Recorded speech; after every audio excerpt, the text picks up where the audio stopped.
T'as bossé dans quoi? C'était pas indiscret. Le taf que je faisais quand j'ai commencé What the Cut, bah, je l'ai déjà expliqué plein de fois, mais c'était une entreprise d'édition musicale et qui éditait de la musique surtout pour des documentaires, de la télévision, des trucs comme ça. Et en gros, tous les lundis, on me donnait les programmes télé papier de tous les pays européens. Et en fait, je devais rentrer toute la grille de programmes dedans. Et quand il y avait une correspondance avec une œuvre qu'on avait, je devais appuyer sur un bouton et dire « Là, il faut qu'on demande des droits d'auteur sur ce truc-là. » J'étais le bot d'IMCA, mais pas bot. Ça a pas l'air cool. Oh, c'était très ennuyeux. J'avoue que c'était vraiment... c'était très ennuyeux, peu enrichissant. Voilà. Mais bon, il fallait bien gagner un peu d'argent, quoi. Énorme poucave. Bah ouais, hein, c'est ça. Mais moi, je savais même pas, à la base, ce qu'il voulait que je fasse. J'avais vu le truc, c'était tellement une urgence de trouver un travail à ce moment-là que j'ai pris le premier truc et c'était pas très loin de chez moi, et voilà. C'était quoi l'intitulé du poste? C'était opérateur de saisie. Et je me souviens qu'ils avaient... En fait, cette entreprise, c'était surtout du coup de la musique de documentaire et tout, du coup ça rapportait un peu d'argent, mais ils avaient surtout une musique qui avait fait vraiment la carrière de l'entreprise, qui était genre une musique connue, mais je sais plus de qui c'était et tout. Un vieux truc, hein. Genre ils avaient réussi à avoir les droits d'un truc qui était assez connu. Genre peut-être d'une musique de Johnny. Ou un truc comme ça, genre une.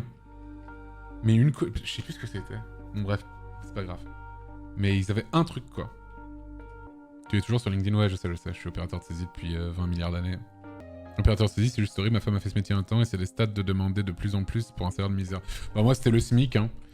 C'était le SMIC et ouais, j'ai fait ça pendant pas mal de temps. Enfin, pas mal de temps, non, hein, quand même. Pas non plus énormément d'années, mais je l'ai fait un petit peu, quoi. Et quand j'ai commencé What the Cut, je faisais ça à côté, ouais.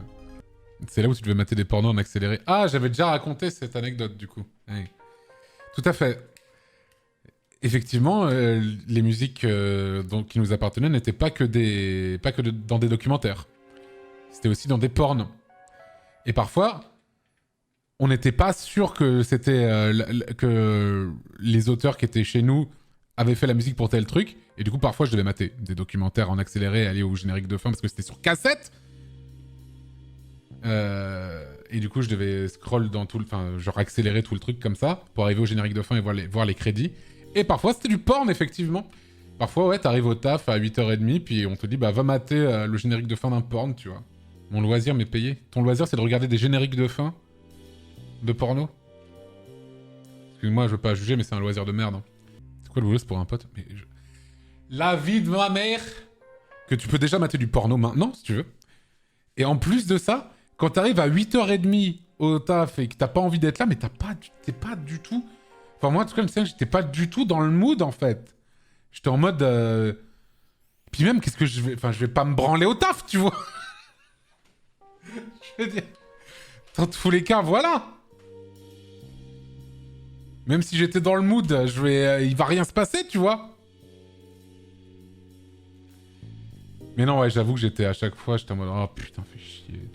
Petite pougnette entre deux post-clubs, là. Ah, complètement. Non, j'avais des pauses travail entre les clubs, bien sûr.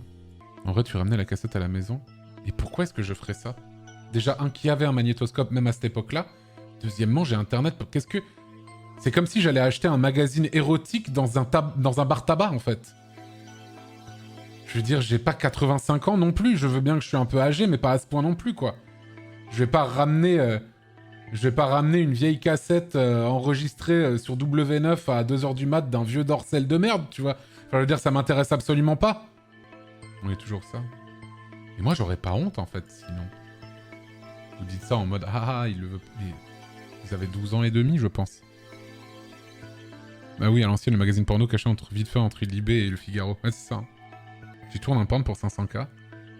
Pourquoi est-ce que je tournerais un porn pour ce que je touche tous les jours? Essaye de mettre des sommes un peu plus grandes, quand même, s'il te plaît. Non, c'était chiant. C'était chiant.